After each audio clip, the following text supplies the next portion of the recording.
Bulletcast for life.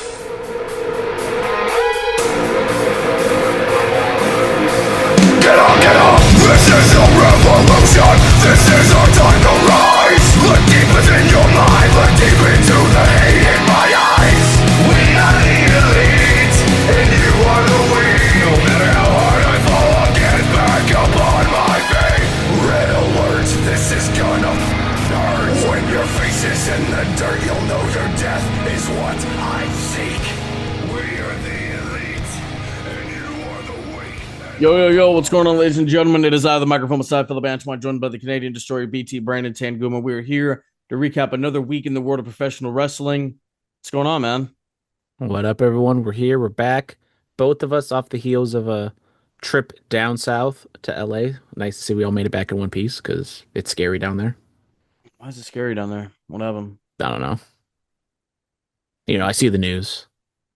What part of LA were you in? I was downtown. It wasn't too bad, but just once the sun goes down, the lights come on. Oh, you're fine. That'll be fine. Yeah, just keep your head down. Don't wear the wrong colors. Don't wear the wrong hat, and you're fine. Bro, you act like you were in East Los Angeles, bro. You're chilling. There was shit on the ground, and I couldn't tell if that was human or dog. I'm pretty sure it was dog, but Yeah, bro. You know what dog poop looks like. Dog poop and human poop are completely different things. But you never know. Sometimes people just you just got to do like a little one, so like some pellets may coming out. You don't always be doing like the big old logs. Who's out here doing that? I don't know. Welcome back to another episode of the Bulletcast where we're talking about poop within the first 2 minutes. Yeah, it could be more of a splatter problem if you're like that. Your colon could be at risk. Nonetheless, we're here. AEW Revolution happened. Brandon did an in-depth recap. Go check that out. Young Bucks and FTR. I thought it was going to go on longer than it did. Bro, 16 minutes into the show, we're bleeding. What are we doing? Fantastic show. I thought the first 2 hours, maybe one of like the best 2 hours of like wrestling you'll see. With the Young Bucks FTR matches, I thought was the best match of the show, and then Takeshita and Moxley.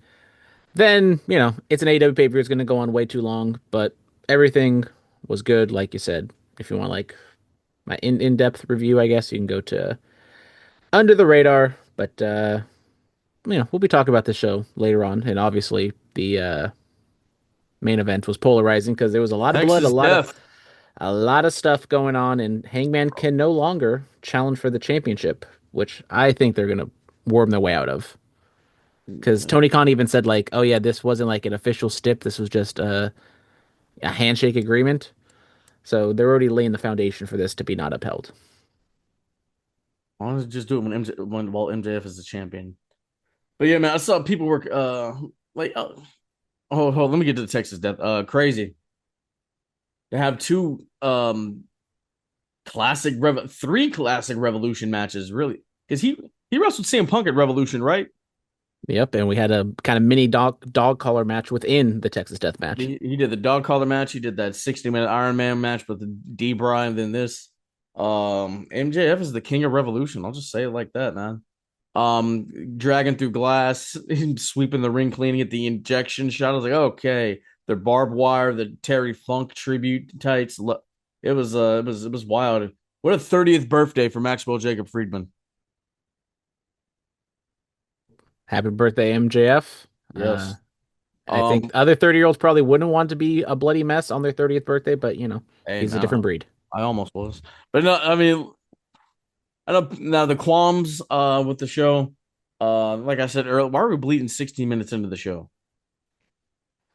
I also said on the podcast on my review that there was a lot of biting spots, and there was also I think 2 or 3 kickouts at one in the show.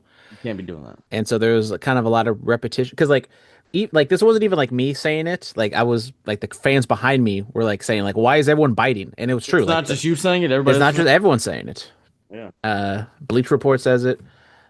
Sports Illustrated says it, but Dave Meltzer doesn't say it. He thought all the biting and blood and kickouts were amazing. Everything was just fantastic. There was no issues, but 12,000 stars. But there was 12,000 people in the building, which it was a good show, good crowd. over there at the Crypto Arena Crypto in dot. LA. Sorry, Crypto.com Arena, even though I always want to just call it Staples Center. Um, Did you see the Kobe jersey? I did see the Kobe jersey because I was sitting at the end You got of a the. photo. I did take a picture of the jersey, but I did take a picture of the statue. Okay. There you go. Okay. And then also shout out. I mean, I didn't like walk around the entire building, but I did see kind of when I was inside on the outside, they had like the beautiful kind of like commemorative one for Kobe and his daughter. It's wonderful. 6 years. That's crazy, man. It's crazy. Time flies. Happened on Royal Rumble Sunday. I will never forget that day. Yes, the day Edge came back. Great, man. Kobe died that day. Edge came back. I got kicked out of a Starbucks. A lot happened. A lot happened that day. WrestleMania ticket prices have gone way down. I did some digging. I've already looked. Section 400 is like 200 something bucks. I looked. I just was like, let me go lower. Let me see. I looked at like it was like section 130 something, row like 15 or something. Bro, how much do you think that ticket used to be? It I was probably say it'd been like $500. nah. That ticket was it had to have been over 1,000. It was like 1,300. Now it's like 300 something dollars. It's like 330 out with all the taxes included. I'm like, that's a drastic drop. Did you already get the Mania tickets or no? So big news on Monday. Because it was 316 day, they dropped What? a 31.6% sale on basically every show from now until every American show from now until like June. And WrestleMania was a part of that deal. And I've been saying like I'm gonna go to the Sunday show. It was just a matter of when I'm gonna buy them, really late into the season. But I took a gamble and I looked. They had 300 level row six aisle seats. So me, Dominic, studio audience over there, Kerbos and Chair Shots. So we're all gonna sit there, aisle seat. Three tickets, $700. So it was around like $200 per, 200 plus dollars, with tax and everything. So even right now, once the sale's not up, like I looked, those tickets, combined is like over 950. And the tickets I think will go down eventually, but I was one of the few. I mean, I think it did. The sale itself did quite a good number. Like I think they sold like maybe 1,000 to 2,000 tickets for WrestleMania, but that's still not getting up to where they want in like the 60,000 range or 50 plus thousand range because they're still stuck at like 40. So you'll be at WrestleMania Sunday. I will be there WrestleMania Sunday. Don't know what I'm doing Saturday. Yeah, well, the blackout has been lifted, so maybe go watch it. Go watch it somewhere. I know. I know. Stadium Swim over down in Circa on Fremont Street. That's an option. The Rio, that's where we watched it last year. We had a great time. Saw the boy Effie just roaming around. Good times. Yeah, man. Big flat screen. Go buy some drinks at a liquor store. Go take your drinks inside. Just sit there and chill, man. Have a great time. Yeah, this was kind of some news that's been going on for a while about the WrestleMania blackout dates or blackout, the bars and stuff, and the bars are kind of doing a hissy fit. And I mean, I thought it was all dumb to begin with, like why you blacken it out? Because clearly they're just mad that they're not able to sell the people inside, get people into the arena. But seems like everything panned out, and Vegas hotels, whoever's connected to all that stuff are very powerful, and they will make sure they get theirs, and they will get the money they want for things like this. So I'm not shocked that it was all resolved. Absolutely. Shout out to Katie Forbes and RVD. They had twins. Shout out Yes. Your boy Ricochet, man. What's going my on? boy Ricochet. Yeah. When was he? When did he become my boy? Bro, he was your guy. You praised him. You like Adam Cole was popping off, Velveteen Dream was popping off, like all these guys were popping off. You were on the Ricochet bandwagon, especially when he had that match with Will Ospreay. This is all you talked about. What's up with your guy, man? Well, I He's don't know. saying, I don't know. I'm glad you have MS. His wife is getting death threats. She had to deactivate her Twitter. Like, what's going on, bro? Yeah, not a good week for Ricochet. But I will say this: his elimination when Jack Perry won, big pop. Great finish. Yeah. So if you guys don't know, if you're not on Twitter, which you probably shouldn't be, it's not a good place to be. It depends on what you're doing with it. A fan said that I think it was a she that she was glad that Ricochet lost the title because his acting is terrible and hasn't improved. Which, respectfully, I would disagree. I think Ricochet has gotten better. If you like compare for what he was like in WWE, I feel like as a character he's much better. Well, he didn't really have a character. He's the high flyer. That's what I'm saying. Like I feel like he's doing better in AEW. Yeah, no, he is doing WWE. much better. Absolutely. But yeah, and then Ricochet clapped back and said, "I'm glad you had MS," which That's crazy, bro. That is a like wild if you don't know what MS is, like multiple sclerosis.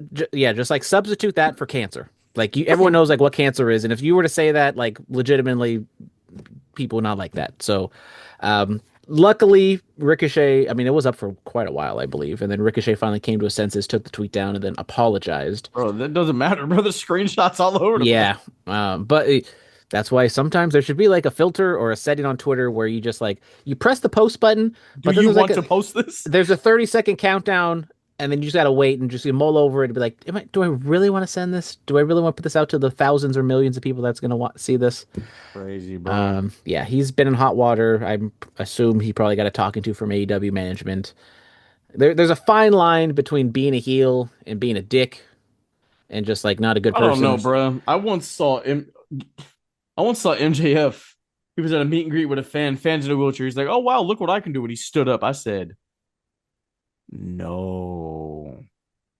Do you think if this was MJF, he would have got away with it? I mean, MJF does go away with a lot of things, and even MJF, I think, like has kind of crossed the line at points because I believe he was the one that got in trouble for like throwing a drink at a fan's face during the match. Like, there's been other stuff that maybe MJF like kind of crosses the line, and he's, you know, and also we just said MJF just turned 30. Ricochet's 37. He should know better than this. And even like I think MJF at 30 would not be doing this right now. Yeah, maybe we will. And then I saw Samantha Irvin still posting this, like their IG DMs. I was like, oh man, leave this lady alone. She don't got nothing to do with this, man. People have no lives. Right? Send it. What are y'all doing, man? What are y'all doing? Why do we insist on doing this? This The is internet's not a real place, everybody. You don't have to be there all the time. You oh, can, ingest some stuff, but you don't have to it's, be there all the time and taking it's everything. so accessible, bro. Like it's with us all the time, bro. This is man. I just saw a post, Brandon. As we like to talk about other things besides wrestling on this show. Um, saw a post. It was like if you were born between like 88 and like 99 or something.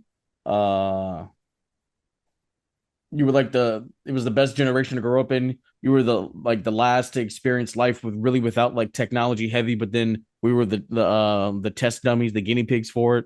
You see what I'm saying?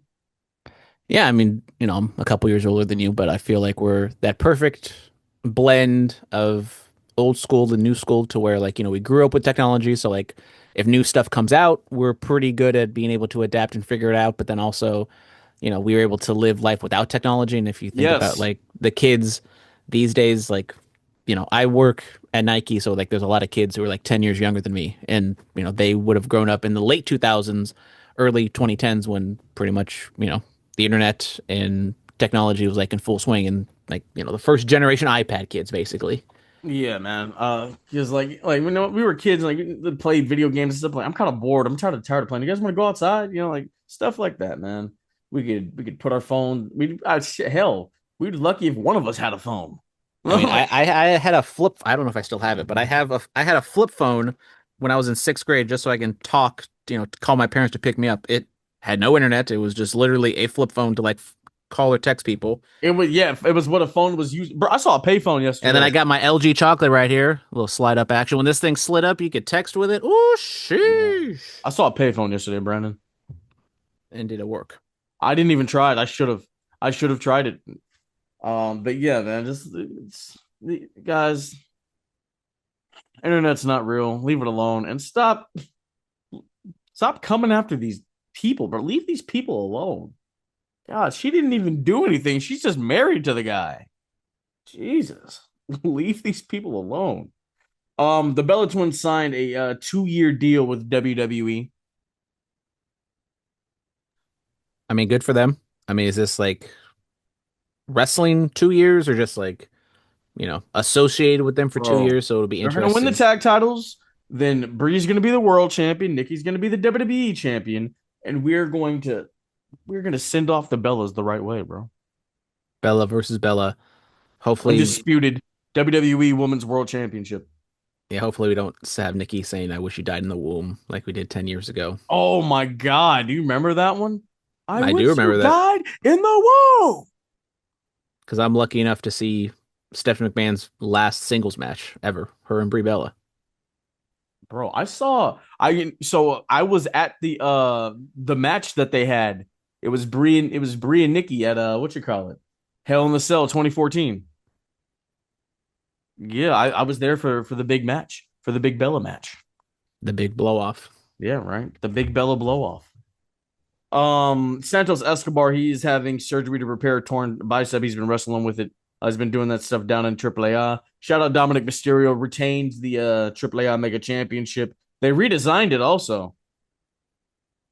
I saw that they more gold, Or not, no upgrade. I wouldn't say Mexican, redesign. Upgrade. no Mexican colors, no Mexican whatever flag on it. So, It's shiny. the merch or the toy sales would go crazy. I'm surprised that have they started selling replica AAA titles? I don't see why they wouldn't. You'd make a killing off of those. Yeah, I don't know if they sell them like specifically like on the WWE website, but I'm pretty sure there's some way you can get them. Yeah, because what replica titles are on there? I think that's a as I looked this up, Randy Orton turned on Cody Rhodes, bro. The voices, he listened to them.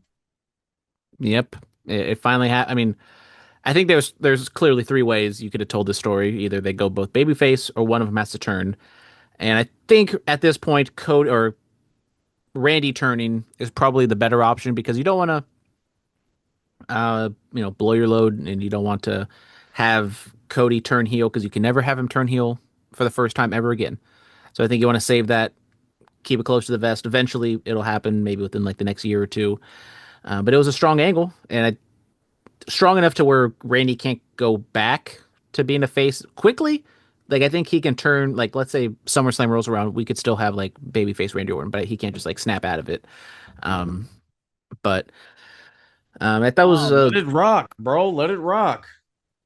yeah. I No, mean, I wouldn't be shocked if we get like some sort of like hug or something at the very end of the match, and maybe so Randy does like kind of slowly like okay.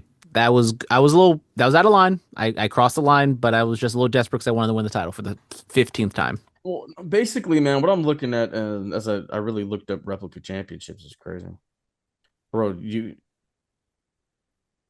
want the Super Bowl Seahawks championship for $600?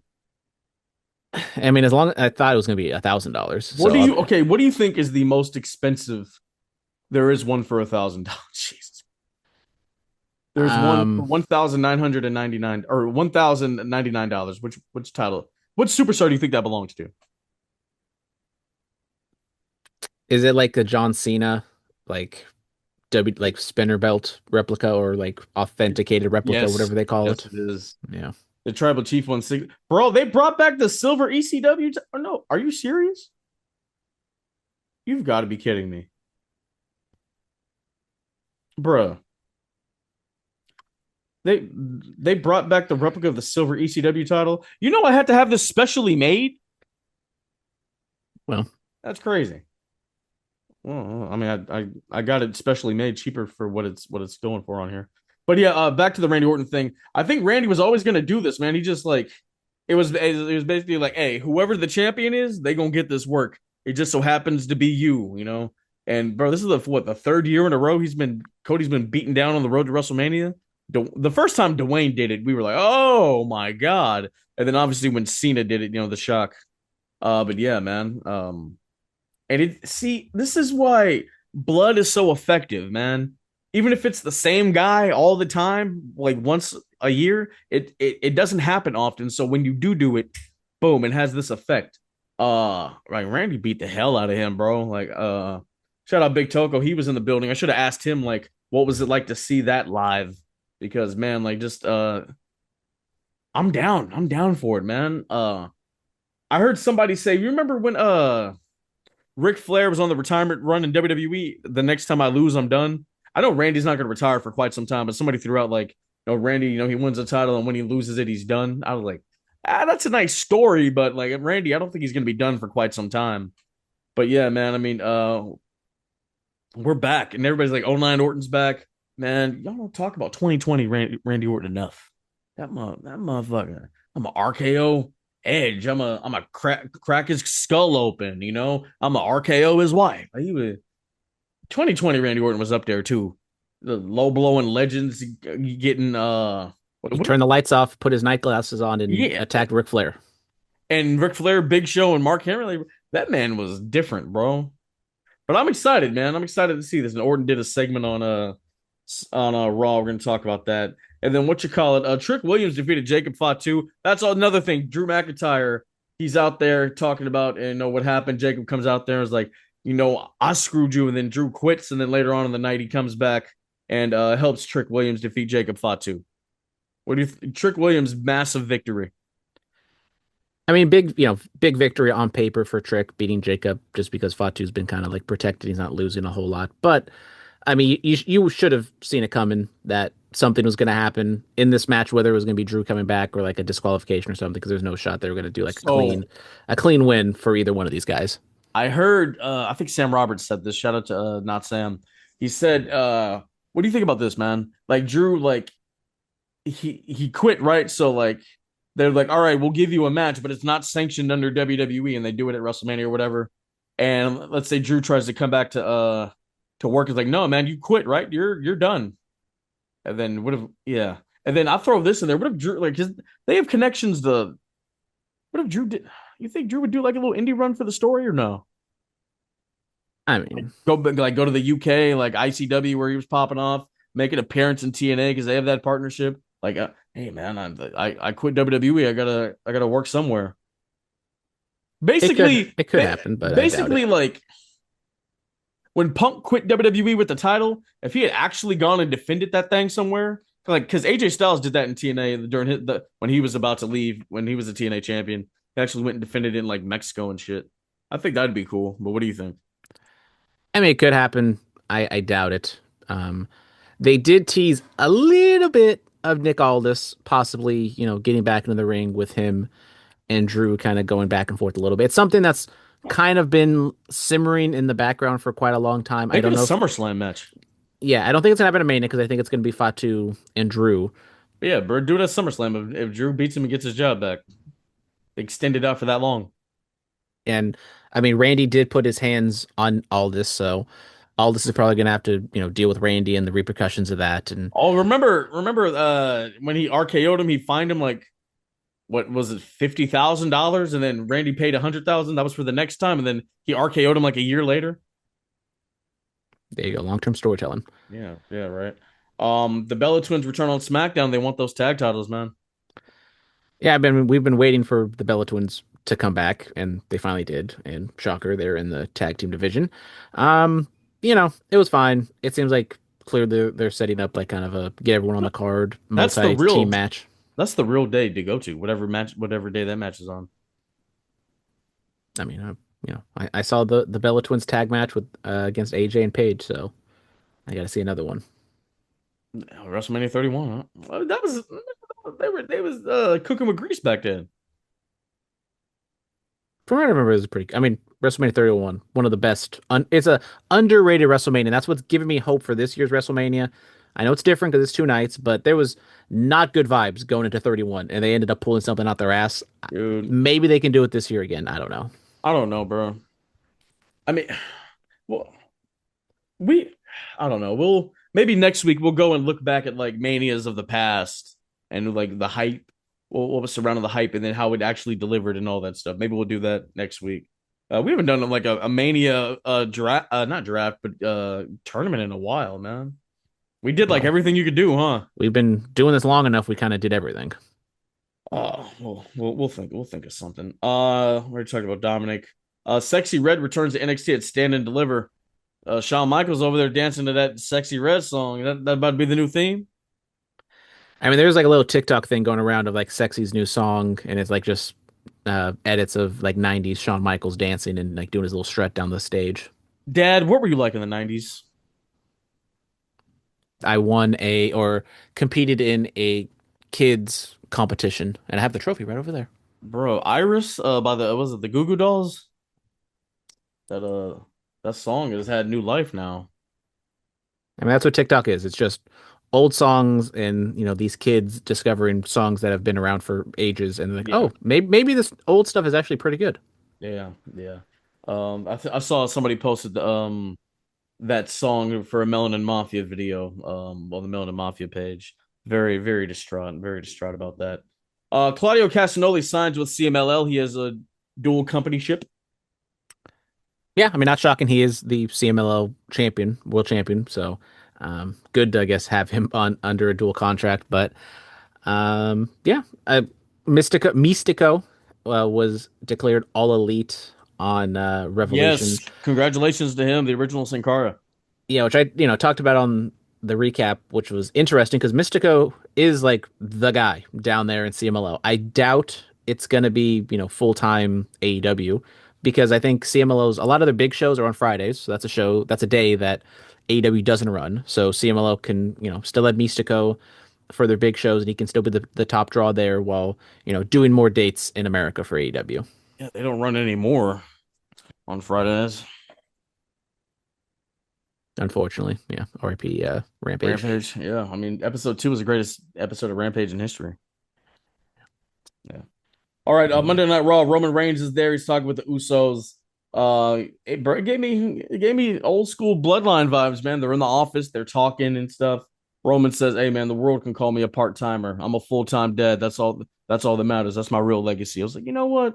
Respect that, man. Respect that a lot. And then we get to it. It is the segment. Roman Reigns is out there in San Antonio. CM Punk comes out there. They go back and forth. Um, Roman's like, hey, you can call me part time or whatever. I figured out the formula. This is what the big time players do. Want to go ask your wife? He told him to stop calling him Phil by his government name. He said he'd call him Joe, but that's disrespectful to a Samoan he actually likes. Shout out Samoa Joe. Um, Roman tried to leave. Punk just stopped him in his tracks, had him get back in the ring, kept going with the promo. And Roman just like, hey, man, like, you could talk all the talk you want, but at the end of the day, bro, I'm younger than you. I'm faster. I'm stronger. You're old. And then CM Punk punched him in the face. I thought this was probably their second best segment. I think it was much Okay, better. okay, because there's been a negative reaction around this one. I thought it was better than what they did, last whatever 2 weeks ago with the Punk, talking about his dead dad segment. Is he gonna mention the dog, bro? I I mean, don't know. I heard people say like, obviously people love their pets and whatever, but like it's not the same as mentioning someone's dead father. Yeah, I mean it's a interesting aspect. I know people have kind of talked about that, but I thought it was fine. I mean, once again, I think the first segment was just so hot and like so great that it's kind of hard to replicate that, and they can't replicate that every single week. But I thought the back and forth is good. Punk just completely like taking the air out of the Phil line, which I always kind of roll my eyes at that. Just like, all right, like you're trying to get under his skin by calling him his real name. What really does that do? And I thought Punk handled it good. Roman going after Punk, hitting him in real spots, calling him old, which is true. I mean, the guy's what 47 now. Um, so I thought it was fine. It wasn't, you know, great, but I did like kind of as you said, the segment backstage with him and the Usos and kind of like laying that foundation and, telling some different stories besides Punk and Roman. Yeah, LA Knight just caught up with the Usos like, hey man, if y'all gonna be doing that bloodline BS again, then nah, I'm not gonna have it. Yeah, Is Roman here next week, or are we yeah. getting Roman every other week? There's no way of knowing. There's just no way of knowing. There's no way of knowing. There's absolutely no way of knowing where Roman Reigns is going to be.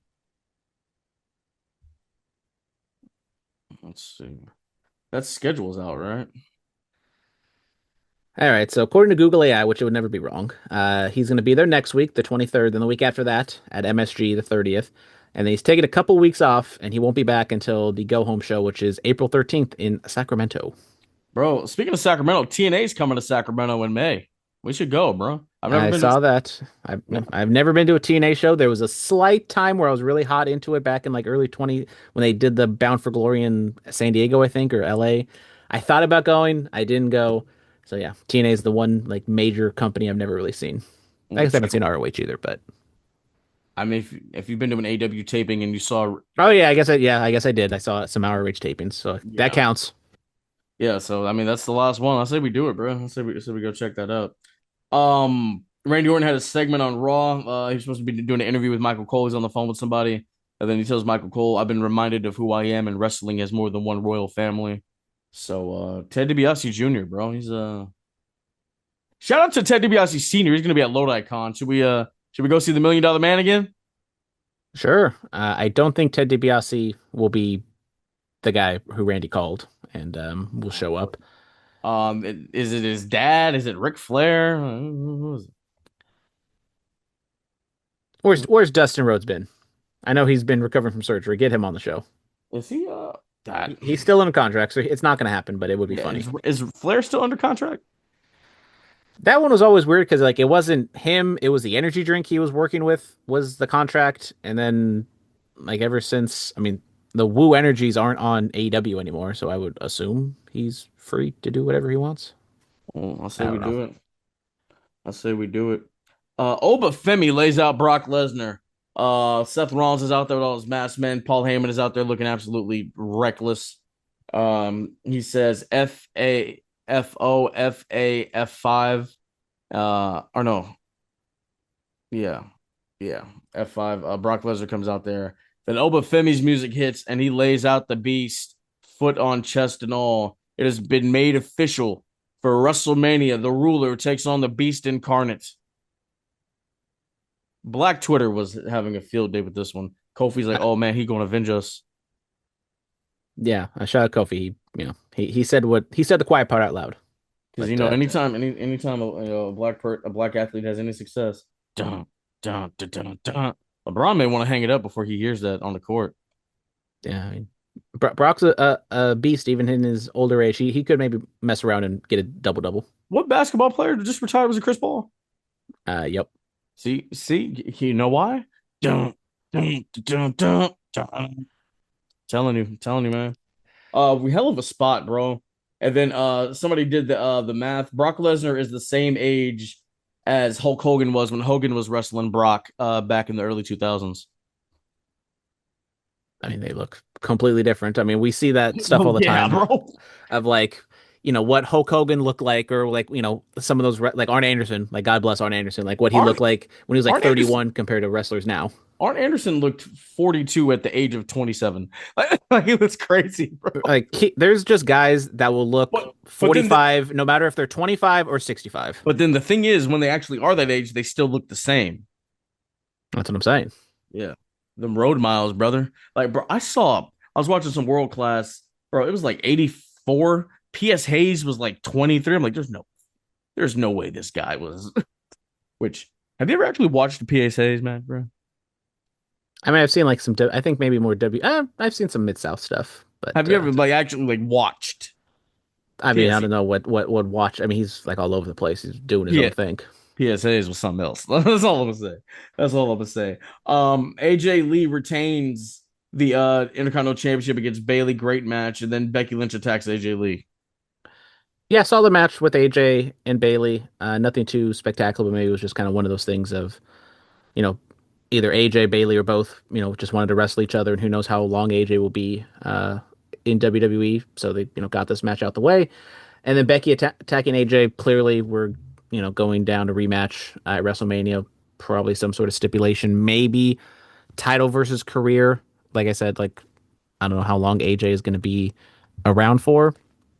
Love AJ, but she was kind of really good in an era where the talent wasn't that great, but now the talent level has raised. She's kind of stayed in the same spot, and she's just not like, that Yeah, top tier like bro. she was back in the day. She hasn't wrestled in 10 years. No, but Yes, I'm saying like it's not she was really good when everyone else wasn't that good. But now that everyone yeah, I'm else saying, but you're is saying really good, she's staying at the you know, same she's place. But okay. yeah, it's gonna be the same because she hasn't wrestled in 10 years.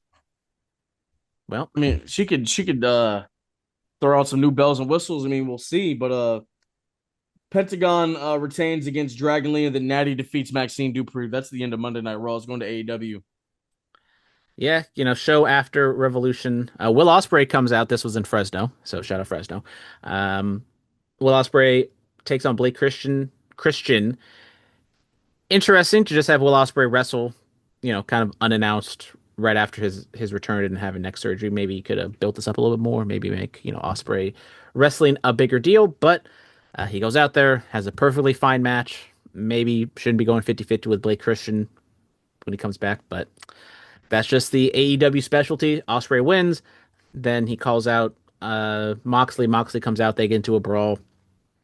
So clearly they're gonna have a match later on down the line. Swerve and Kenny. So this one was kind of weird because Swerve was basically just announced as the number one contender when that wasn't like a stipulation with him and Brody going into the match at Revolution. So Kenny just like announced that Swerve is the number one contender when no one knew that was the case. Then Swerve comes out, cuts a promo, and he says, it was a shock to him that he's the number one contender, but he doesn't want the title. He wants power. So he challenges Kenny to put his EVP status on the lines, and this will happen next week in Minnesota. Swerve taking on Kenny, with Kenny's number one, or with Swerve's number one contendership on the line, going up against Kenny's EVP status. I don't know what that would mean if Swerve were to win and he becomes EVP, because Kenny, doesn't flex those muscles like the Bucks did back in the day. So maybe Swerve would become the EVP, and that's like his new shtick, and he like was able to do stuff with it. But I'm not the biggest fan of like the EVP thing to begin with, so we'll see how that match goes. Maybe we get a schmaz and not like a super decisive winner. I don't know. We did get a decisive winner between Darby Allin and Gabe Kidd. They had a coffin match, and this one was as gruesome and crazy as you'd expect. Maybe you thought this, since they maybe were on TV, they dialed it down a little bit. They did not. There was blood all over the place. There was a straitjacket. They did a fight outside where Darby drugged Gabe Kidd, put him in the back of the car, closed the whatever you call it, the trunk, allegedly drove it and flipped it on its ass. And so yeah, they did that on a television show. That shit's crazy, bro. And it's Darby, so I never know with these stunts how gimmicked it is with Darby. But yeah, then they go back to the arena, they have a match, and Darby wins with a suicide dive, pushing Gabe into the coffin while he was wearing a straitjacket. Good stuff. I still kind of wish Gabe Kidd is more, but Darby then called out MJF, so he's going after the world title as well. And then later on in the show, Andrade was being paid off by MJF via Don Callis. Andrade was reluctant to take the money, but Don Callis insisted. So it looks like we're going to get Andrade and Darby kind of in the meantime for whoever's going to challenge MJF down the line. Speaking of MJF, he cut his typical post pay-per-view win promo in the arena, so he was all bloody. And this is the best MJF. As much as everyone likes his one-liners and him being funny, him just cutting straightforward sports like "I'm the best" champion promos is his best work, and I thought there was another one here. We were supposed to get Tony Storm and Tony Storm and Marina Shafir in a no holds barred match, but somebody attacked Tony backstage. Very dumb from the announcers, just saying, "Oh, who could this have been? Who could have attacked Tony Storm?" When Ronda Rousey just debuted in AEW on Sunday, I don't think Ronda's name was mentioned one time during that whole segment, but whatever. But surprisingly, Shirakawa got the win and beat Shafir. So as much as Marina's kind of, an integral part to the Death Rider, she's not being protected in the booking with her losing to Shirakawa and Tony Storm. Can Marina Shafir be the AEW Women's Champion? I mean, I think she's underrated more ways than one, respectfully. But I think, brother, I said it. I think she's a really good wrestler. She's improved, especially in ring wise and character wise, with the Death Rider stuff. And I thought maybe she'd beat Tony Storm so she can get that next bump up level. It didn't happen. Shirakawa's not exactly protected that much. She's almost like more of an ROH wrestler than an AEW wrestler, and yet she loses in this one too. Shout out Shirakawa. Respectfully, as always. Yep. Then finally, we had the Bucks and Perry defeat the Don Callis family in a six-man tag. Fun match, what you'd expect. And then afterwards, Cope and Cage and Cope, because Cage has to get the top billing. They come out, cut a promo against the Bucks. FTR comes out. We will be getting FTR and Cage and Cope at Dynasty in Vancouver, April 12th. So fairly quick turnaround from pay-per-view to pay-per-view. Young Bucks. I just no, keep going. I was just gonna say like Young Bucks aren't in the match, but they're in the feud. I don't know if it's gonna be a triple threat match, triple threat ladder match or something like that, or just the Young Bucks and Cage and Cope at like All In, in Wembley. But clearly, it's like a three-way feud. But right now, it's just the two guys, the two teams. Yeah, bro. Somebody shout out to my source. Bro said he checked in Edge and Christian in San Jose. I'm like, they drove all the way from Fresno to San Jose for the hotel. Probably flying out of there, huh? So he checked in Cage and Cope in San Jose. Yeah, so that I guess after Fresno they drove from Fresno to San Jose. And I guess they're flying out from Why there. would they fly out of San Jose? Why? I don't know, bro. I have no idea. I mean, why don't you just fly to Sacramento?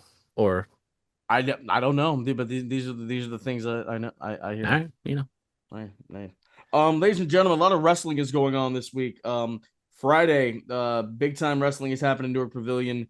Andrade El Idolo will be in attendance. You can see Aaron Solo, QT Marshall, Badu Tito, Jaya Jewel, Vert Vixen, Viva Van, Marcus Lewis, Los Suavecitos, Jerry Gigolo. Also going down in Petaluma, Phoenix Pro Wrestling, PPW is going down. Fabricio, Midas Creed. Who else you got over there, man? Got a lot of other good talent over there. I think Andrew Cass will be over there. And then UGWA is happening on Saturday in San Jose. Ladies and gentlemen, they're doing the UGWA OGs tournament.